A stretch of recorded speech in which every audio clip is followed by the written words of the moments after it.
अस्सलाम वालेकुम, देख रहे हैं आप सेठी से सवाल। मैं हूं सैयद आयशा नाज, मेरे साथ मौजूद हैं नजम सेठी साहब। अस्सलाम वालेकुम।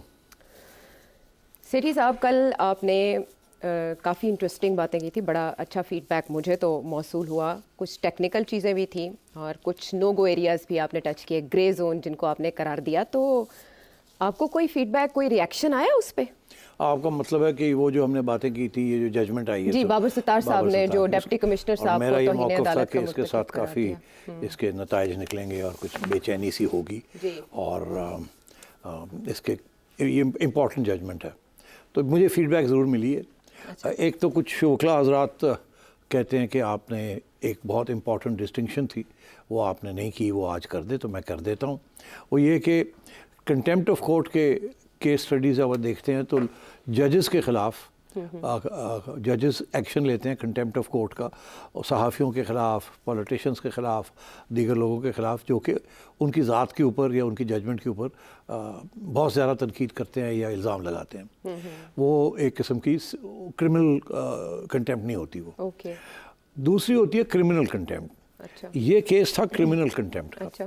जज साहब का मौक़िफ़ ये नहीं था कि मेरे ख़िलाफ़ आपने कुछ बात कही है। इनका मौक़िफ़ ये था कि आपने, मेरे ऑर्डर्स थे कि आप किसी को गिरफ़्तार नहीं करेंगे और 144 के तहत नहीं गिरफ़्तार करेंगे। आपने उसको बिल्कुल इग्नोर करके और आपने गिरफ़्तारियाँ की और आपने मेरे ऑर्डर्स को मुस्तरद कर दिया। यू डिसओबेड, फॉलो नहीं किया। फॉलो नहीं किया। तो this is a very major thing कि भाई एक ऑर्डर आता है जज का और आप कहते हैं जाओ जाओ गुडी उड़ाओ जाके, हम करेंगे जो करना है। तो इस किस्म की सूरत हाल थी, तो this is a very serious issue. तो ये डिस्टिंक्शन बड़ी इंपॉर्टेंट है, ऑब्स्ट्रक्शन ऑफ जस्टिस इसे कहते हैं। ठीक है। तो इसलिए जज साहब बड़े इंसिस्ट कर रहे थे कि आप आओ और आके बात करो। और ये माफ़िया मांग रहे थे शुरू से, माफ़ी माफ़ी। और नहीं, माफ़ी किस गल दी, माफ़ी हो कि तुमने मेरे खिलाफ कोई ज़ात का कुछ किया हो, यहाँ तो यू डिसओबेड ए जुडिशियल ऑर्डर, तो इसके ऊपर तो पूरी बात होगी आपसे। तो I think this was the issue. दूसरी चीज़ ये थी कि कुछ हमारे में मैंने कहा ना, मेरे बड़े करीबी दोस्त भी बड़े वकील हज़रात हैं, तो आपने और मैंने थोड़ा सा मजाक वक उड़ाया ना कि ये वकील तो होते ही ऐसे हैं, ये वो, ऐसी बात हुई। हाँ, नहीं, हल्के फुल्के अंदाज में बात है। अच्छा, नहीं, वो ज़ाहिर है वो माइंड कर जाते हैं कि एक ही गल हुई। तो फिर मैं उसमें जवाब में मैंने उनसे यही कहा, मैंने कहा देखें आजकल के हालात ऐसे हैं कि इस्टेब्लिशमेंट भी बदनाम हो गई है, पॉलिटिशियंस पहले से ही बदनाम थे जी, जर्नलिस्ट भी हैं, सब और बदनाम। जर्नलिस्ट्स को तो आप लोग वैसे ही गालियां देते हैं कि हम झूठ बोलते हैं। तो हम भी उसी खाते में, उसी अमम में हैं। और अब अनफॉर्चुनेटली जजेस के ऊपर भी बातें शुरू हो गई हैं। जब से ये जजेस मूवमेंट के बाद जो जजेस आए हैं, उन्होंने जो जिस किस्म की हरकतें की और जिस किस्म की जजमेंट्स दी हैं, तो उनके ऊपर भी निशान खड़े हो गए हैं, क्वेश्चन मार्क्स, और उनकी भी रेपुटेशन जो है तो वो भी डिस्क्रेडिट हो गए हैं। तो मैंने कहा वो वकील हज़रात भी वो हमारे किस्म का खाता ही है कि क्योंकि वो वही है कि वकीला को भी कोई इतनी अच्छी नज़र से आवाम नहीं देखती, बिकॉज वो ना केसेस रिजॉल्व होते हैं, ना जल्दी होता है, कोई जस्टिस तो मिलती नहीं है। और हमेशा जजेस का ये कहना है कि हम कैसे इंसाफ दें, लॉयर्स डिले करते हैं जी। तो मतलब ये है कि, तो ये मैं बेसिकली मेरा ये मतलब था कि सारे एक ही हम में हैं, आप भी और हम भी, तो ठीक है, कोई ऐसी बात नहीं की, आप इतना माइंड ना करें। हाँ, तो मैंने वो रिपीट कर दिया, तो ऐसी बात नहीं है। तो ये तो होगी बात खत्म। जी जी। एक इशू जो था, जो मैंने कल बात की, उसके ऊपर मुझे थोड़ी सी फीडबैक आई है जो कि इतनी ख़तरनाक है कि मैं सोच रहा था कि मैं बात करूं या ना करूं। फिर मैंने सोचा नहीं, ज़रूरी है कि इसको हाईलाइट करना चाहिए। मैंने कहा था कि इसके ख़तरनाक नताइज हो सकते हैं, क्योंकि सिविल सर्विस जो है वो डीमोरलाइज ना हो जाए।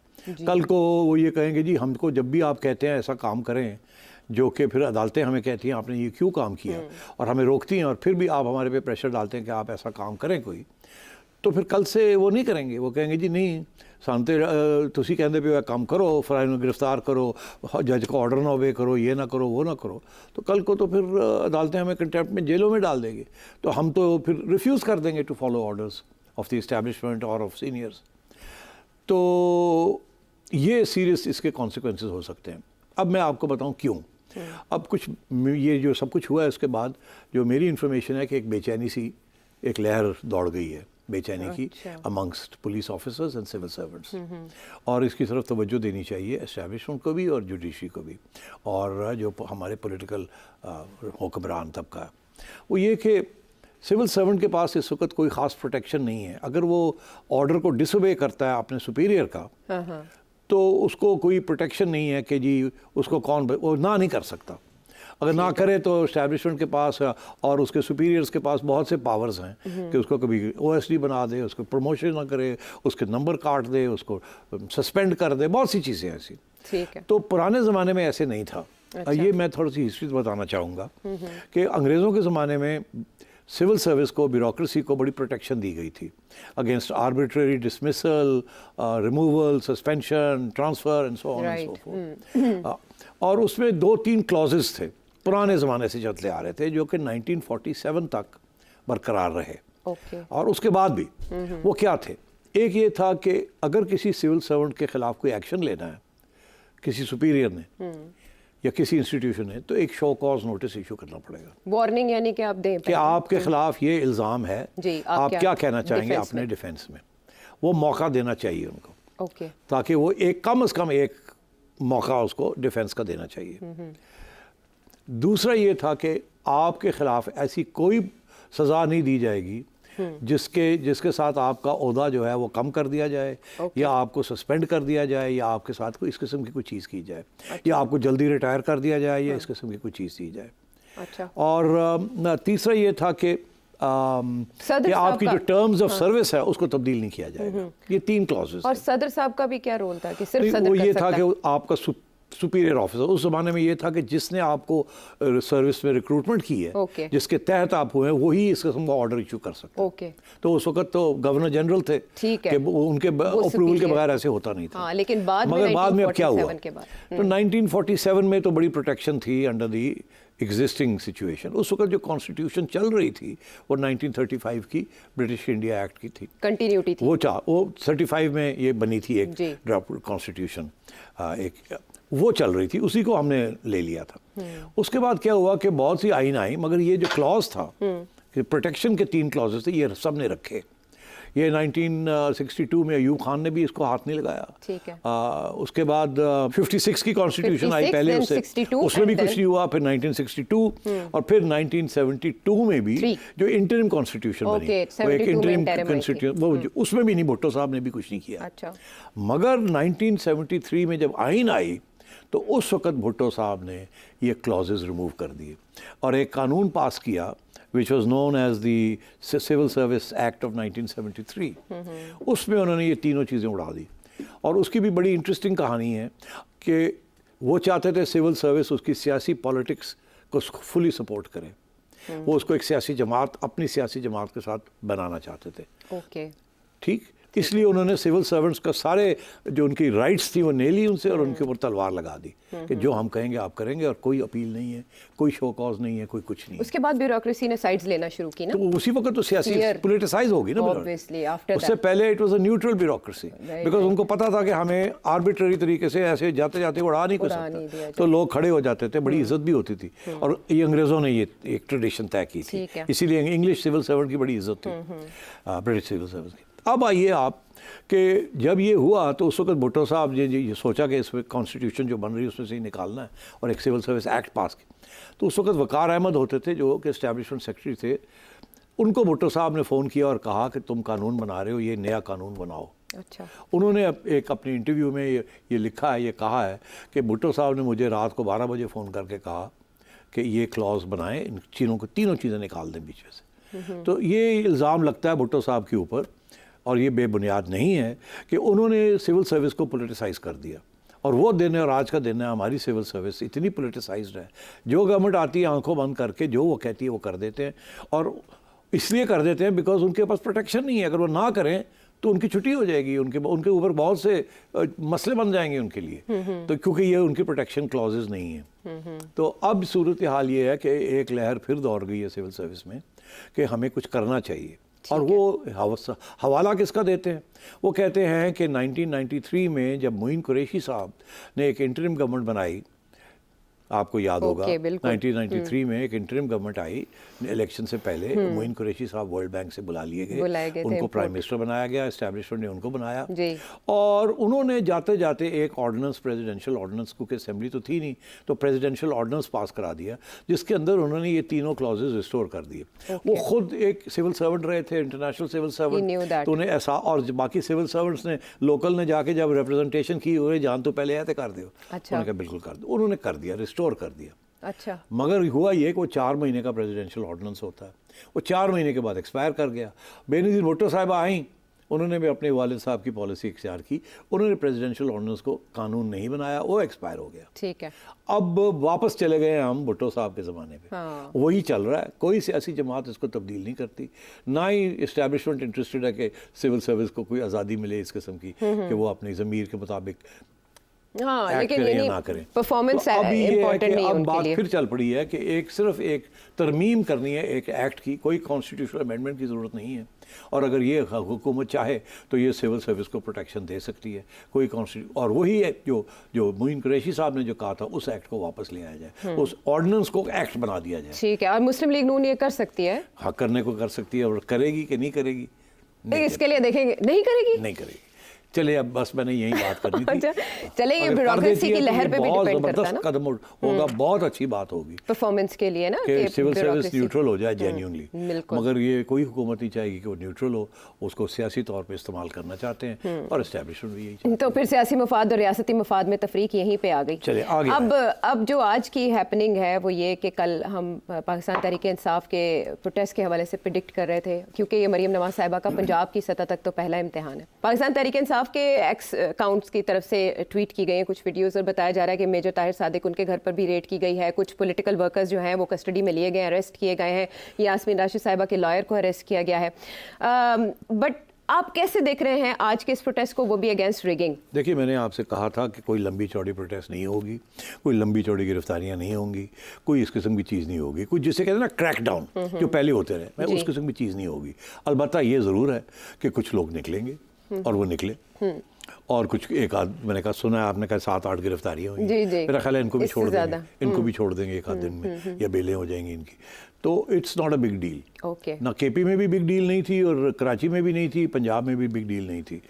हुआ ज़रूर जैसे मैंने कहा था, मगर नो बिग डील। राइट, ज़ाहिर है कॉल किया गया था इमरान खान साहब की तरफ से, इस तरह से ये रजिस्टर हो गया, not a big deal you said, but there is a big deal अच्छा, which is gonna be next week आज के दिन, यानी आज हफ्ता है तो अगले हफ्ते को सदारती इंतखाब हो रहा होगा, 9 मार्च की तारीख है जिसके लिए। ठीक। लेकिन उसमें इंटरेस्टिंग ट्विस्ट ये है कि आसिफ अली जरदारी साहब तो आपके भी उम्मीदवार हैं, आपने जिनके बारे में पेशगोई की कि वो होंगे, वो तो हैं, लेकिन सुन्नी इत्तेहाद काउंसिल जिसमें पीटीआई शामिल हो चुकी है, उनके उम्मीदवार के हवाले से आप हैरान नहीं है कि महमूद अचकज़ई साहब उनका इंतखाब हो, तो कैसा होगा? जी हाँ, बड़ी इंटरेस्टिंग डेवलपमेंट है। जैसे लोग कह रहे हैं कि अचकज़ई साहब और इमरान खान साहब ने उनके बारे में बड़ी अनफ्लैटरिंग बातें की हुई हैं पहले, जी। उसकी वीडियोस चल जी रही जी, मिमिक्री भी की हुई है हाँ, बाकायदा कि जी, स्टेज ये पे। अचकज़ई की, मगर खान साहब ने किसके बारे में नहीं किया, और खान साहब ने किसके बारे में यू टर्न नहीं लिया, तो ये छोड़ दें। खान साहब ने अचकज़ई साहब को चूज़ इसलिए किया है कि अचकज़ई साहब काफ़ी मुँह फाटा है, काफ़ी बोलते हैं, और एंटी एस्टेब्लिशमेंट है, और दिलेर भी हैं, और उनके हमेशा एस्टेब्लिशमेंट के साथ झगड़े चलते रहते हैं, मगर उनको कोई हाथ वाथ नहीं लगाता, बिकॉज वो उनकी एक अपनी बड़ी सख्त कंस्टिट्यूंसी है बलूचिस्तान में, और वो आम तौर पे हुकूमत के साथ ही होते हैं।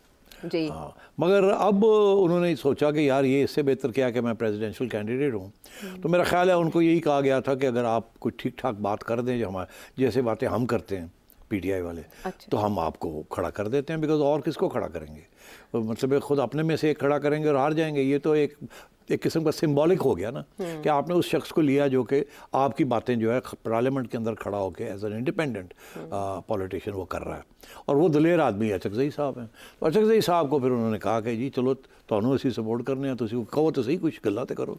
अचकज़ई साहब ने फिर मैंने सुना है कि ठा कर दिया वहाँ और मतलब है कि he is used to it, वो करते रहते हैं। जी जी। अख्तर मेंगल साहब भी करते हैं, अचकज़ई साहब भी मगर इस करते हैं। तरीके से नहीं करते जैसे अचकज़ई साहब करते हैं, और आज तो उन्होंने मेरा रिकॉर्ड ही ब्रेक कर दिया, ऐसा रिकॉर्ड ब्रेक किया कि मेरा ख्याल है चैनल्स ने सोचा कि यार ना ही चलाओ तो चंगा।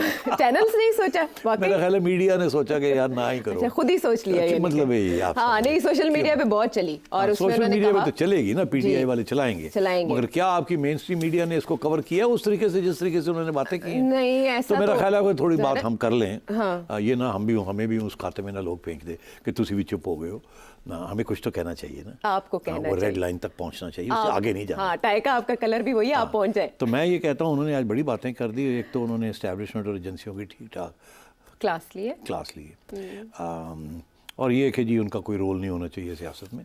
खैर ये तो सारे ही कहते हैं नहीं होना चाहिए, Constitution की मगर भी जिस बात जिस की तरीके कि से वो वो क्या दंदनाए हैं इसके ऊपर, उसके ऊपर काफ़ी।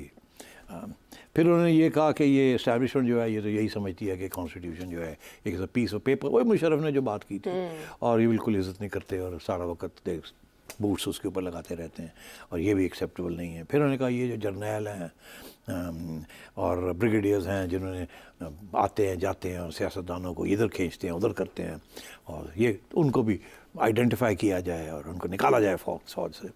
फिर उन्होंने कहा कि वो जजेस भी जो ऐसे हैं उनको भी आइडेंटिफाई किया जाए, और साथ ही ये भी कहा कि जो लोग खड़े रहे हैं, जो जजेस खड़े रहे हैं इस्टेब्लिशमेंट के ख़िलाफ़, तो उनको हीरोज़ के तौर पे एक्नॉलेज किया जाए। तो इस किस्म की बातें की उन्होंने। और सबसे इम्पॉर्टेंट बात ये कि इमरान खान जो है उसके साथ ज़्यादती हो रही है, वो अवाम का नुमाइंदा है, अवाम ने उसको वोट दिया है, उसकी हुकूमत होनी चाहिए, उसको प्रोसिक्यूट ऐसे नहीं करना चाहिए, और दिस इज़ ट्रीज़न, इसको ये गद्दारी है। आप के इमरान खान के साथ जो हो रहा है ये गद्दारी है, ये नहीं कि आइन के ख़िलाफ़ गद्दारी है, ये कि अवाम के ख़िलाफ़ गद्दारी है। आप अगर चेंज करते हैं उस वोट को जो इमरान खान को मिला, तो ये तो इस किस्म की बातें की है उन्होंने आज काफ़ी सख्त।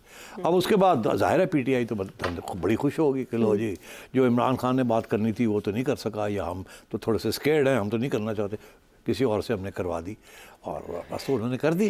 तो फिर अब वो अभी इसके रिवॉर्ड में उनको उन्होंने कहा कि जी आपको हम प्रेसिडेंशियल कैंडिडेट बनाएंगे, तब he is going to be the presidential candidate oppose to Asif Zardari. But Asif Ali Zardari साहब के लिए ये केक वॉक नहीं है इलेक्शन?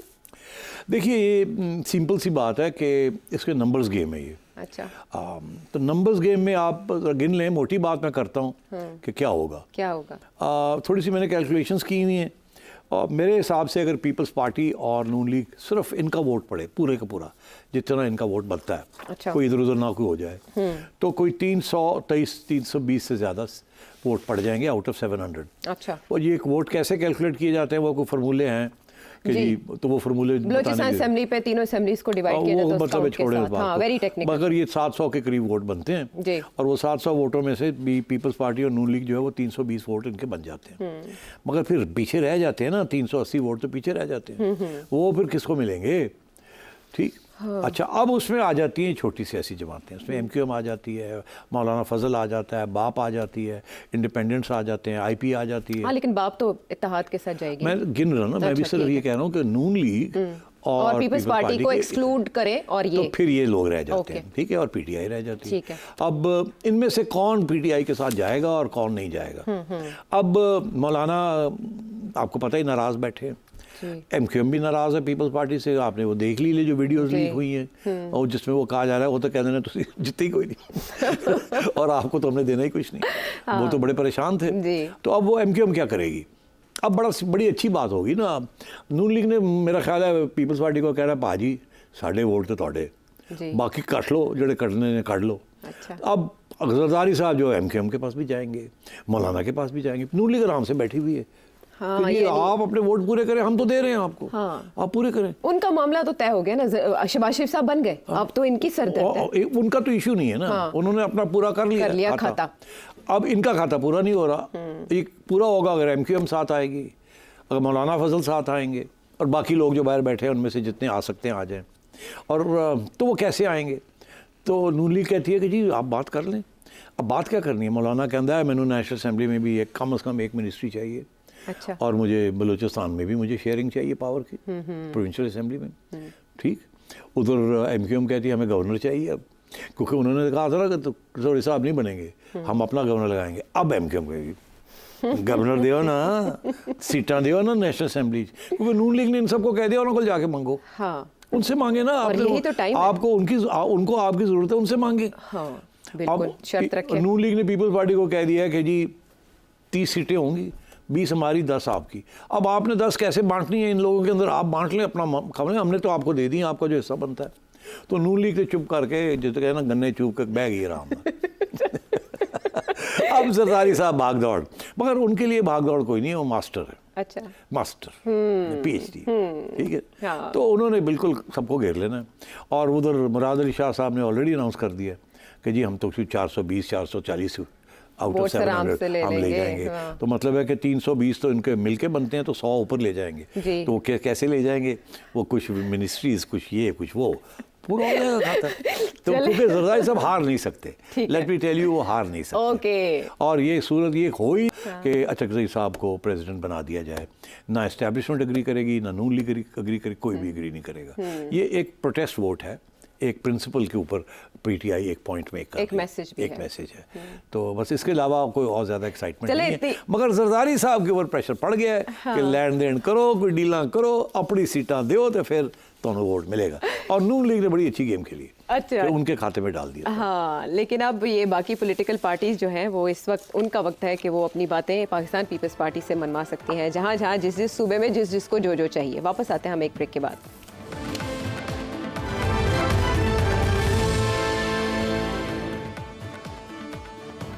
शो में एक बार फिर खुशामदेद। और जैसे हस्बे वादा हमने कहा था कि आपके ज़्यादा से ज़्यादा सवाल ऐड करेंगे, तो सिट साहब सबसे पहले उमर साहब हैं दुबई से, क्या पूछना चाह रहे हैं आप? जितनी तादाद नौजवानों की इस टाइम है और उनके तासरात कुछ अच्छे नहीं है इस्टेब्लिशमेंट के बारे में, और आने वाले 4-5 सालों में और भी नौजवान आ जाएंगे, वोटर भी आ जाएंगे। इस्टेब्लिशमेंट ये प्रेशर बर्दाश्त कर पाएगी और साथ में ये पार्टियां भी, क्योंकि जो कुछ करती है इस्टेब्लिशमेंट, आगे कुर्सियों पर तो ये बैठे हुए हैं और इन्होंने वोट भी पब्लिक से लेना है। आयशा, ये बहुत अहम सवाल है। ये पाकिस्तान का जो फ्यूचर है ना, इसका जवाब जो है उसके साथ ताल्लुक़ है। It's a very important question. वजह तो इसलिए कि इस दफ़ा भी ये जो नौजवान तबका है उसने सारी टेबल्स को पलट दिया, क्योंकि जितने नए नौजवान आए हैं आफ्टर 5 इयर्स, उनकी तादाद को 2 करोड़ के करीब जी, और इतने ही फिर आगे आने वाले हैं 5 साल के बाद। जी, इन्होंने तो तबाही कर दी है। इनको ना इस्टेब्लिशमेंट समझ सकी कि ये क्या चाहते हैं, ये इनकी सोच क्या है, ना इनको नून लीग समझ सकी। और पीपल्स पार्टी को ज़रूरत नहीं समझने की। वो और वोट लेते हैं वहाँ, नौजवान हो या जो भी हो, सिंधी नेशनलिज्म का वोट है। अच्छा, जहाँ आपने कम से कम 2 प्राइम मिनिस्टर्स आपने उनका खून दिया हो, तो ये फिर सारी उम्र के लिए एक किस्म का वोट बन जाता है। अच्छा, हाँ, तो वो उनको फिक्र नहीं है नौजवान। एमक्यूएम को फिक्र है, इसीलिए इस वक्त इल्ज़ाम लग रहा है कि एमक्यूएम जीती भी है कि नहीं जीती, ये जिता दिया गया। क्योंकि वहाँ भी यही है कि नौजवान जो है वो तो इमरान खान को वोट डाला। अब बात यह है कि ये इनको समझने की ज़रूरत है कि ये नौजवान तबका क्यों। अब मैं आपको, जो लोग इंटरेस्टेड हैं इस सवाल के जवाब में, उन्हें चाहिए कि इंटरनेट पे जाएं और वहाँ टाइप करें ब्रिटिश काउंसिल यूथ सर्वे, जो कि 2007 में हुआ था। अच्छा, या 2006 में। ओके। ब्रिटिश काउंसिल लाहौर ने एक यूथ सर्वे, बहुत बड़ा यूथ सर्वे करवाया था। ओके। उसके अंदर जो बच्चों ने उस वक़्त, जो यूथ था, उन्होंने क्या जवाब दिए बहुत से सवालों के ऊपर, मुझे याद है जब मैंने वो पढ़ा तो मैं सर पकड़ के बैठ गया। मैंने कहा अगर इमरान खान ये पढ़ लिया ना उसने, और उसने बिल्कुल यही पॉलिसी इख्तियार कर ली कि जो यूथ जो बातें कर रहे हैं, तो ये जीत जाएगा। पता नहीं उसने पढ़ा या नहीं पढ़ा, मगर किसी स्टेज पे उसको भी समझ आ गई, और उसने वही बातें कही हैं जो कि उस सर्वे में लिखी हुई हैं कि अब जो यूथ आ रहा है वो क्या देख रहा है और क्या नहीं, और उसके पास ये आ गया है जी, और दुनिया वो देख रहा है जी, अब दुनिया के साथ आपको कंपेयर कर रहा है। तो वो तो आप पुराने ज़माने तो गए कि ट्रेडिशनल वोटिंग कन्वेंशनल कुछ भी वो सब फारग हो गए। ये अब वो लोग हैं जिनको आज़ादी और आज़ाद सोच का अब एक शऊर आ गया है। दे जज देयरसेल्फ, मतलब वो खुद, सारी दुनिया देख रहे हैं। हाँ, खुद फैसला कर लेते हैं तो नैरेटिव अब देख के वो, आपका। और जब कर लेते हैं तो वो घर वालों को आके फिर उंगली उठा के करते हैं कि आप क्या करते रहे हैं, आपकी वजह से आप फेल हो गए हैं, आपकी जनरेशन, आप यहाँ तक हमें ले आए हैं कि हमें अब नौकरियाँ नहीं मिलती इसमें। आपने चोरों को और लुटेरों को और इस्टेब्लिशमेंट को और फैशिस्ट को आपने मौका दे दिया, और उसके बाद हमें कुछ नहीं मिल रहा और हम तो मुल्क छोड़ना चाहते हैं। हर सर्वे ये शो करता है कि बहुत यंग लोग जो है वो कहते हैं हम बाहर जाना चाहते हैं। ब्रेन ड्रेन, हाँ, रिकॉर्ड हो रहा है। अच्छा, अब वो ब्रेन ड्रेन भी है और नॉन ब्रेन ड्रेन भी है ना। ज़्यादातर तो ब्रेन ड्रेन उनको तो यहाँ कुछ ना कुछ मिल ही जाता है ना, ब्रेन वालों को तो, मगर जो जिनको नहीं मिलता है वो उसके लोअर क्लासेस है ना।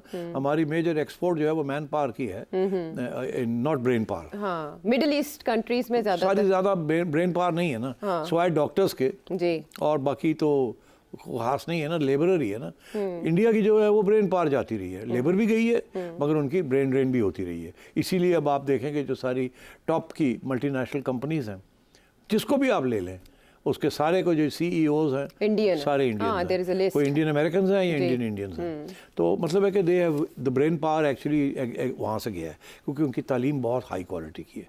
उनकी जो इंस्टीट्यूट्स हैं they very high quality, they produce high quality educated people who can deal with the rest of the world. जी। और वो उनको वो ले जाते हैं बाहर वाले। हमें तो कोई पूछता ही नहीं है, हमारा तो एक भी CEO नहीं है किसी बिग मल्टीनेशनल का, ठीक है।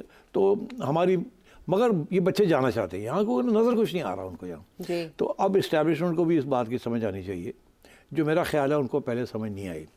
उनका ये असेसमेंट था, मैं अब आज आपको अपना तज्जिया दे रहा हूँ कि उनका इस्टेब्लिशमेंट का ये जो हुआ है, पिछली इस्टेब्लिशमेंट ने इमरान खान को जिताने के लिए तो RTS सिस्टम सिंपल सी चीज़ कर ली थी जी। कि जितनी सीटों की ज़रूरत पड़ेगी उतनी टक करके उतने घंटे के अंदर हम दिलवा देंगे। और उन्होंने टक करके 4 घंटे 6 घंटे के लिए RTS डाउन करके अपनी बनू के और पूरा कर दिया।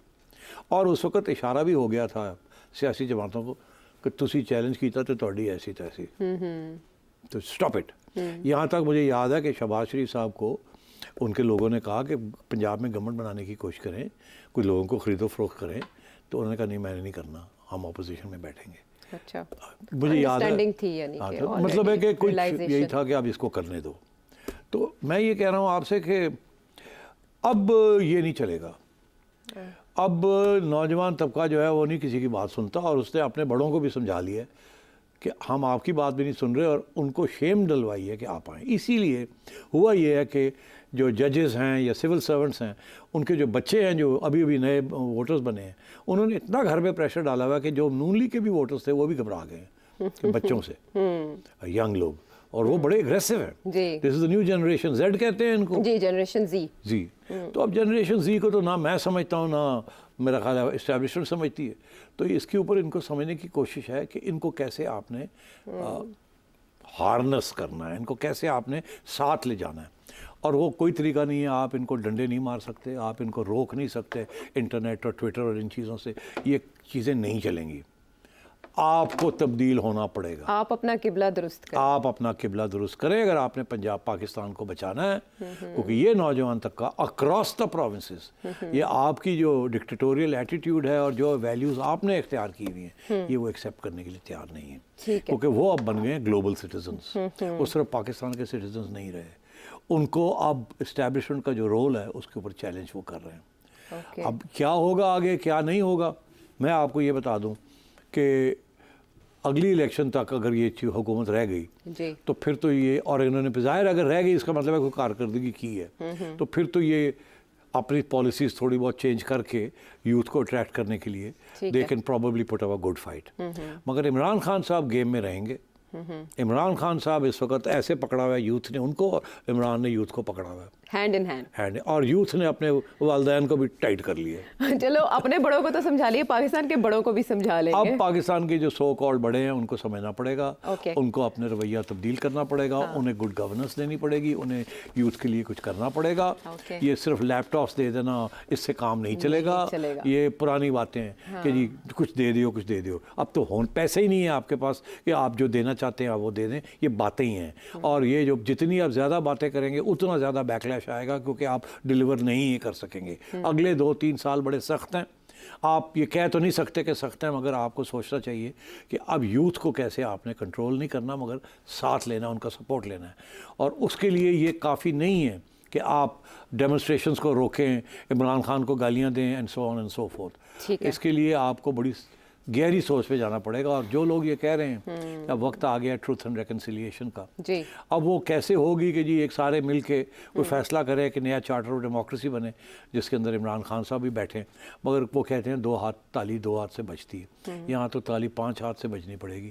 खान भी आना पड़ेगा, एस्टेब्लिशमेंट को भी आना पड़ेगा, नून को भी आना पड़ेगा, पीपल पार्टी को भी आना पड़ेगा, ब्ला ब्ला ब्ला ब्ला, अच्छा सही साहब को भी आना पड़ेगा। तो ये कोई आसान काम नहीं है। और ये बड़े लोग जो हमारे हैं ये बिल्कुल तैयार नहीं है इस किस्म की सोच के लिए देखने को। ये पता आप क्या सोच रहे हैं? क्या? और 5 साल तो मिल गए ना सानू, ਅੱਗੇ ਦੇਖੀ ਜਾਏਗੀ ਕੀ ਹੋਏਗਾ। ਉਧਰ ਬਿਲਾਵਲ ਭੁੱਟੋ ਅਸੀਂ ਖੜਾ ਕਰ ਦਿਆਂਗੇ ਯੂਥ ਵਾਸਤੇ, ਇਧਰ ਮਰੀਮ ਨੂੰ ਖੜਾ ਕਰ ਦਿਆਂਗੇ। ठीक ठीक है जी, अल्लाह खैर सल्ला। लेकिन एक्सेप्टेंस होगी या नहीं ये वो अभी नहीं बात सोच अलग रहे। है कि बिल्कुल। एक्सेप्टेंस बिलावल और मरियम की होगी या नहीं होगी एज ठीक है। कम्पेयर टू इमरान खान, हाँ। वो तो एवरग्रीन रहेगा। और जितना आप उसको जेल में रखेंगे और जितना आप उसको परसिक्यूट या विक्टिमाइज करेंगे उतना उसका सपोर्ट बेस बढ़ेगा। मैं आपको ठीक बता है। रहा हूँ, how you deal with this Okay. Is the big question. और इसमें मैं ये समझता हूँ कि इस्टेब्लिशमेंट के अंदर बहुत सोल सर्चिंग करनी पड़ेगी, उन्हें देखना पड़ेगा कि अब हमने क्या गलती की है, क्या तस्लीम करना है एक जमहूरियत के लिए और एक सियासी जमातों को स्पेस देने के लिए। बिकॉज नून लीग तो पहले कहती रही है ना कि इस्टेब्लिशमेंट को हमें स्पेस नहीं देती। जी, पीपल्स पार्टी भी, नून लीग भी अब यही कहते इमरान रहे। खान ने भी कहना शुरू कर दिया।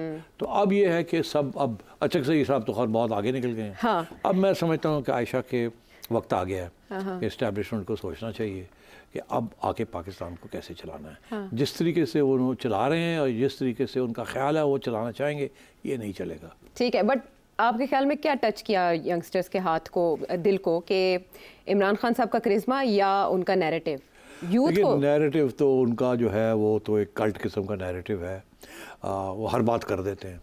मगर मेरा ख्याल है इसमें 2 फैक्टर्स हैं। एक कि जेन्युइनली वो एक तब्दीली की जो उन्होंने बात की, Okay. वो लोगों को पूरा समझ नहीं आती तब्दीली क्या, मगर उनको तब्दीली चाहिए। Okay. और वो कोई भी तब्दीली नहीं, किसी ने कोई वोट की इज्जत कहता है और उसके बाद भाग जाते हैं उधर से कोई कुछ और कहता है। तो मतलब है कि जो तब्दीली जो चाह रहे हैं वो तब्दीली अच्छी कोई बातें हों, अच्छी चीज़ आए हमारे मौला, वो चीज़ नहीं कोई कह रहा। स्वाय इमरान के झूठे वादे किए मगर बात तो की ना तब्दीली की।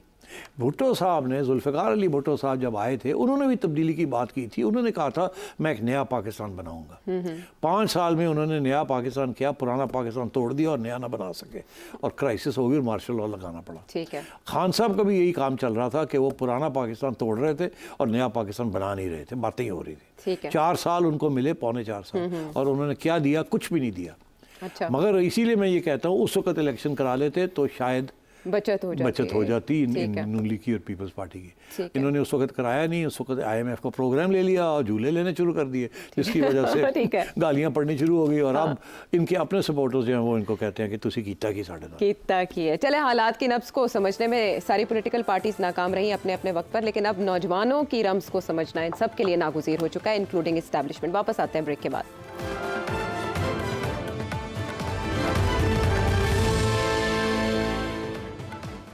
अगला सवाल जो है वो इस्लामाबाद से असद कुरैशी साहब का है, बहुत अहम। जी।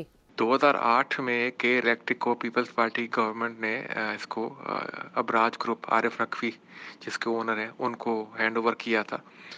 और अबराज ग्रुप ने के इलेक्ट्रिक के लाइन लॉसेस 38% से कम करके 8% के ऊपर ले आए थे। ब्रायन ब्रवाटी की बुक भी लिखी है, अबराज ग्रुप एंड जियोपॉलिटिक्स, वो पब्लिश की थी सेठी साहब ने कुछ अर्सा पहले। ये प्राइवेटाइजेशन आगे शंघाई पावर को क्यों नहीं हो रही है, इसमें क्या रुकावटें हैं? बताएं। देखिए, ये बड़ा टेक्निकल सा सवाल है, बहुत मुख्तसर इसका जवाब है। मैं इसमें डिटेल में नहीं जाना चाहूँगा, नहीं तो पूरी किताब की बात करनी पड़ जाएगी। कराची इलेक्ट्रिक सप्लाई कंपनी जो है, फ़ैसला हुआ था कि उसको ट्रांसफ़र कर देना है to a Chinese company, Shanghai Electric. अब वो उसके अंदर प्रॉब्लम्स आ गए। प्रॉब्लम्स 3 किस्म के थे जो अभी तक हल नहीं हुए। एक प्रॉब्लम तो ये था कि ये फ़ैसला नहीं हो रहा था कि जो सब्सिडीज़ हुकूमत पाकिस्तान दे रही थी कि कराची इलेक्ट्रिक को, क्या वो सब्सिडीज़ रेट्स में और चीज़ों में, क्रेडिट्स में, कि वो सब्सिडीज़ जो हैं वो मिलेंगी शंघाई वालों को कि नहीं मिलेंगी। Okay. उसके ऊपर प्रॉब्लम ये था कि वो गवर्नमेंट देना नहीं चाह रही थी। ठीक है। जो ब्यूरोक्रेट्स थे प्राइवेटाइजेशन कमीशन के और जो इन्वॉल्व थे इसके अंदर, सेक्रेटरीज, वो डरते थे कि अगर हमने तब्दील कर दिया और ये सब्सिडीज़ एक फॉरेन कंपनी को दे दी तो ये फिर हमारे ऊपर नैब ना आ जाए, वो इल्ज़ाम ना लगने शुरू हो जाए। तो वो करने के लिए तैयार नहीं थे कि जी हम कोई स्पेशल इंसेंटिव्स नहीं दे सकते और कुछ चीज़ें ख़त्म नहीं कर सकते जो हो चल रही हैं।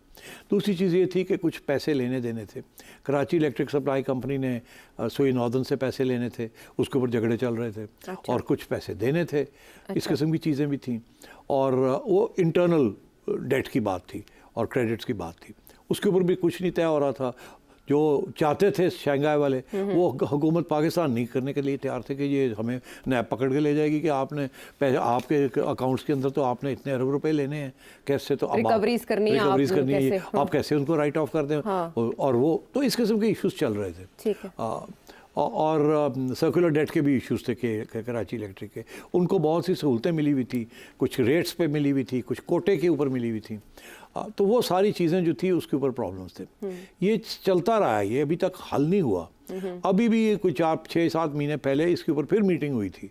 अभी शायद खाकान अब्बासी साहब ने भी ये कहा कि कुछ मसले थे इस किस्म के। मसले बेसिकली ये थे कि अबराज तैयार था करने के लिए, मगर जो के इलेक्ट्रिक रिमांड मांग रही थी गवर्नमेंट ऑफ पाकिस्तान से कि आप ये छोड़ दें, ये छोड़ दें, ऐसे कर दें, वो गवर्नमेंट ऑफ पाकिस्तान करने के लिए तैयार नहीं थी। अच्छा। और अबराज वो अपनी जेब से देने के लिए तैयार नहीं थे। तो इस वजह से वो मामला अभी भी पड़ा हुआ है। अभी भी शंघाई वाले जो है इंटरेस्टेड हैं कराची इलेक्ट्रिक सप्लाई कंपनी में। अभी भी वो जो कराची इलेक्ट्रिक सप्लाई कंपनी बेचना चाहती है अपने शेयर्स को, कुछ लोग बीच में पड़े भी हुए हैं, और कोशिश अभी भी जारी है कि इसको किसी तरीके से किया जाए। बिकॉज अगर वो आ गए तो बहुत इफिशिएंसी आ जाएगी।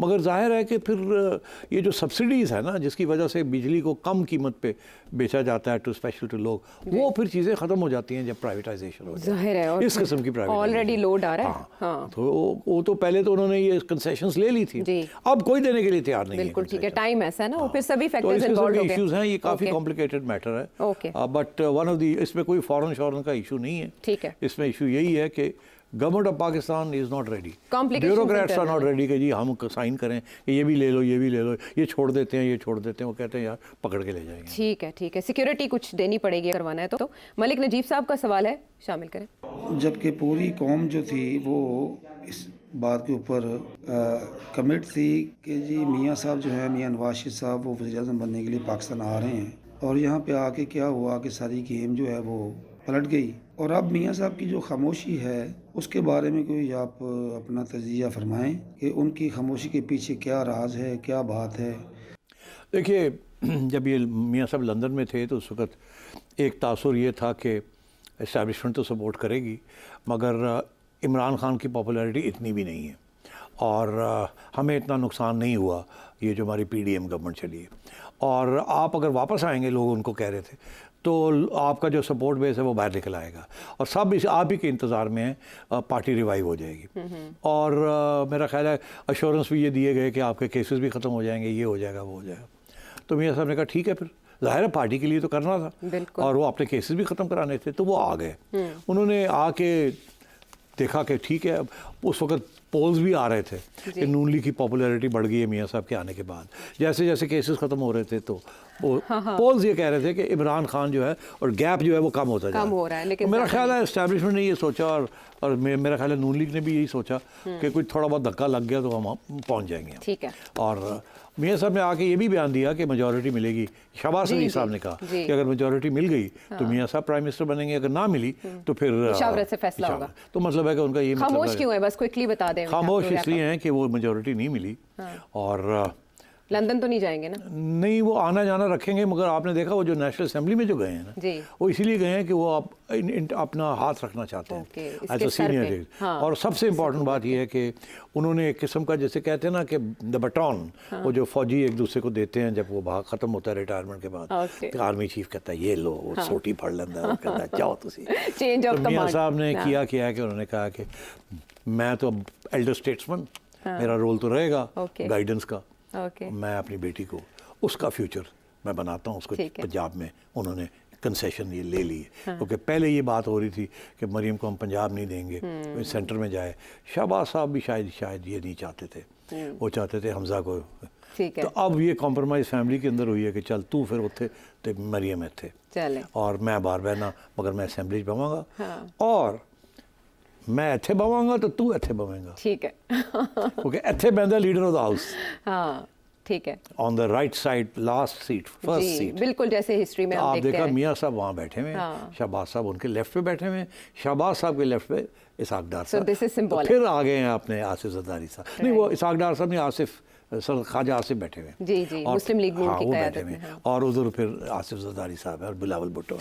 तो ये पैकिंग ऑर्डर जिसे कहते हैं ना, ये बन गया। और इसी में इशारे हैं और अक्लमंदों अब के लिए। नवाज शरीफ साहब बिल्कुल दिलचस्पी रखेंगे पंजाब में भी, ओके। इस्लामाबाद में भी, ठीक है। और उनके राब्ते रहेंगे इस्टेब्लिशमेंट के साथ भी, और उनके राब्ते रहेंगे पार्लियामेंट के साथ भी, और उनके राब्ते प्राइम मिनिस्टर के साथ भी रहेंगे। और ज़रूर ये आयन मुमकिन है कि वो काबीना के अंदर एक आध बंदा अपना रख दें जो कि उनको रिपोर्ट करे और बताए क्या हो रहा है और क्या नहीं हो रहा।